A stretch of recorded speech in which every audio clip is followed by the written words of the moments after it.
Kalau 80% masyarakat puas terhadap kinerja Presiden Joko Widodo, menurut saya tidak usahlah membayar mahal media-media untuk memberitakan keberhasilan Presiden Joko Widodo. Otomatis lah yang 80% masyarakat Indonesia itu pasti akan memberitakan hal-hal positif yang dilakukan Presiden Joko Widodo selama 2 periode.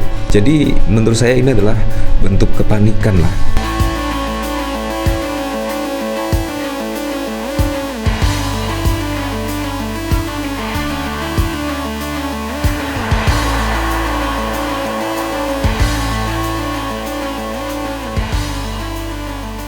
Nah, kadang-kadang saya heran ya dengan Erina Gudono ya.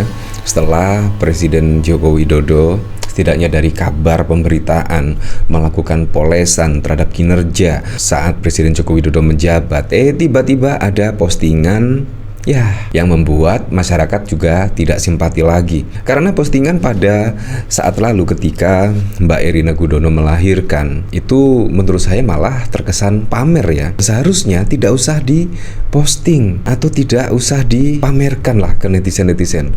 Buat apa juga dipamerkan ya? Karena Erina Gudono itu menantu dari Presiden Joko Widodo, orang nomor 1 di Indonesia, dan bahkan juga untuk 5 tahun ke depan kakak iparnya itu akan berada di posisi orang nomor 2 di Indonesia. Nah, jadi buat apa pamer-pamer seperti itu?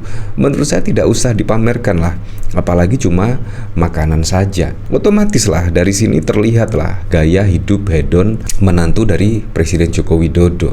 Padahal ketika pemerintah sudah katanya sih mengeluarkan dana hingga miliaran rupiah untuk memoles citra dari Presiden Joko Widodo, tiba-tiba menurut saya Erina dan Kaisang ini mengulangi kesalahan yang sama ya, seperti pesawat jet pribadi. Dan bahkan sampai saat ini pun trending topik di Twitter ya dengan nama Erina. Bahkan juga dikomentari oleh Bro Woni. Di saat orang-orang pada nggak bisa makan, boro-boro menuhin kebutuhan gizi. Lu pada nggak bisa ya empati dikit sama rakyat ya. Minimal tidak usah diposting lah makan makanan seperti ini. Tidak usah diposting karena juga sudah anak orang nomor 1 di Indonesia, pasti juga kaya raya, jadi tidak perlu diposting. Nah, ini bahkan juga dikomentari oleh Sasa. Potret negeri kita, mantunya Mulyono makan mewah setelah melahirkan, sementara di luar sana banyak ibu yang berkutat dengan minimnya akses ke layanan kesehatan berkualitas karena kendala ekonomi. Dikatain sialan juga nggak cukup. Ya memang sungguh mengejutkan. Dan saat ini juga trending topik di Twitter lagi.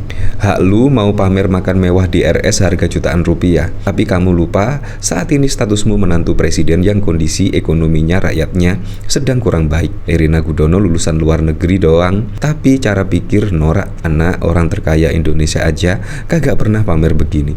Memang sangat wow sekali ya. Apa nggak kapok ya pada saat lalu soal pesawat jet pribadi, bahkan juga trending topiknya berhari-hari, tiba-tiba pamer lagi seperti ini. Entah yang dipikirkan itu apa ya di saat kondisi Indonesia sedang tidak baik-baik saja, karena juga daya beli masyarakat saat ini memang lagi lemah ya. Ya seperti itulah.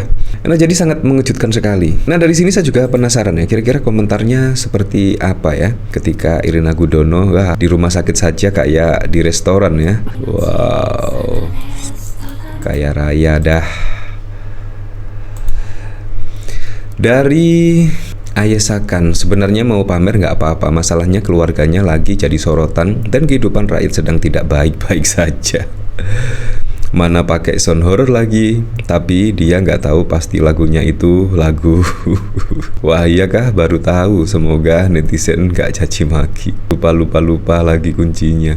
Pantes banyak yang bilang Mbak ini OKB ya. Entah apa motivasinya makan mewah terus di posting gini.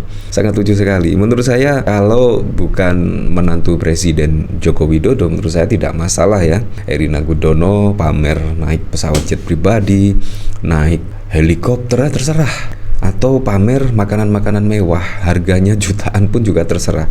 Karena saat ini Presiden Joko Widodo memang lagi disorot, dan bahkan juga dari Kaesang terkait gratifikasi pesawat jet pribadi, dan bahkan juga dari Gibran soal Fufafae, ditambah kelakuan dari Erina Gudono yang tiba-tiba memposting ya seolah-olah rumah sakit disulap menjadi restoran mewah. Ini juga sangat bau sekali. Mau sok romantis ala-ala diratukan oleh suami, sama aja nggak sih sama lakinya? Kritikan malah jadi bercandaan. Itu pasti lakinya juga yang nyuruh, dah post aja biar rakyat makin kesel. Buat mereka kita kayak gitu lucu. Dia nggak ngerti gunanya close friend apa ya. Kayaknya harus banget pamer biar se-Indonesia raya tahu. Erina gua sumpahin ketel tambah. Ya seperti itu. Jadi sangat mengejutkan sekali ya, di tengah ekonomi masyarakat soal pelemahan daya beli, tiba-tiba Erina pamer di rumah sakit seperti layaknya di restoran mewah. Wow. Nah, bahkan kalau kita lihat ya, dari Ma'ruf Amin setidaknya mengkritik ucapan perpisahan Pak Ma'ruf Amin. Di akhir jabatan saya tidak perlu dipoles-poles, dilebih-lebihkan, dipersonal bandingkan, tidak perlu membuat kebohongan-kebohongan. Walau jarang kelihatan, tapi ucapan perpisahannya sekalian ngulti ke Mulyono dengan memoles diri jelang lengser. Ya, apalagi kalau kita lihat dari pemberitaan di sini ya. Terima kasih Jokowi di medsos hingga tawaran miliaran rupiah ke media. Operasi manipulasi atau murni cinta Jokowi. Ya seharusnya sih kalau 80% masyarakat puas terhadap kinerja Presiden Joko Widodo, menurut saya tidak usahlah membayar mahal media-media untuk memberitakan keberhasilan Presiden Joko Widodo. Otomatis lah yang 80% masyarakat Indonesia itu pasti akan memberitakan hal-hal positif yang dilakukan Presiden Joko Widodo selama 2 periode. Jadi menurut saya ini adalah bentuk kepanikan lah. Karena ya walaupun 80% masyarakat puas, tetapi Presiden Joko Widodo tidak pede ya. Dan bahkan dari pemberitaan Tempo pada saat lalu, pemerintah mengeluarkan berpuluh-puluh miliar untuk memoles citra kinerja dari Presiden Joko Widodo. Ini juga sangat buruk sekali. Kalau 80% masyarakat puas, otomatis lah tidak usah mengeluarkan uang sebanyak itu. Otomatis 80% masyarakat yang puas itu akan memberitakan tentang keberhasilan Presiden Joko Widodo walaupun tidak dibayar. Direktur Jenderal Informasi dan Komunikasi Publik Kementerian Komunikasi dan Informatika, Prabu Revolusi, mengaku setiap kerjasama antara pemerintah dengan media terkait pemberitaan pasti melewati surat menyurat atau dengan dokumen resmi.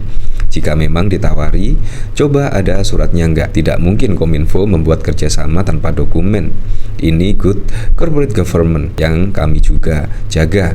Saya mau tahu malahan, karena selama saya ada di Kominfo nggak pernah ada penawaran miliaran rupiah sama media, kata Prabu saat dihubungi BBC News. Walaupun demikian, Prabu mengakui bahwa memang ada kerjasama antara pemerintah dan sejumlah media untuk mensosialisasikan beragam capaian pemerintah ke publik. Hal itu sudah terjalin sejak lama dan terdokumentasikan. Pernyataan itu berbeda dengan keterangan pemimpin redaksi majalah Tempo, Setri Yasra. Ia mengungkapkan pihaknya sempat mendapatkan tawaran kontrak kerjasama ke pemberitaan yang berisi klaim keberhasilan Jokowi dan Kemkominfo. Namun dia enggan mengungkapkan detail tawaran tersebut. Setri mengatakan tawaran itu lalu ditolak karena pemerintah meminta agar kontennya ditulis dalam bentuk berita organik, bukan sebagai iklan. Secara terpisah, seorang petinggi Tempo mengonfirmasi kepada BBC News bahwa mereka mendapatkan tawaran kerjasama publikasi 100 halaman dengan nilai kontrak mencapai miliaran rupiah, terus mendapatkan akses untuk wawancara Presiden Joko Widodo. BBC News Indonesia pun mengonfirmasi ke sejumlah media terkait tawaran itu. Mereka mengakui adanya kerjasama pemberitaan dengan pemerintah senilai ratusan juta tanpa proposal tertulis untuk memberitakan kesuksesan pemerintahan Presiden Joko Widodo. Ya seperti itulah. Ya tapi saya berharaplah pada pilkada serentak besok bisa berjalan dengan aman, berjalan dengan lancar, dan yang paling penting berjalan dengan transparan, jujur, dan juga adil.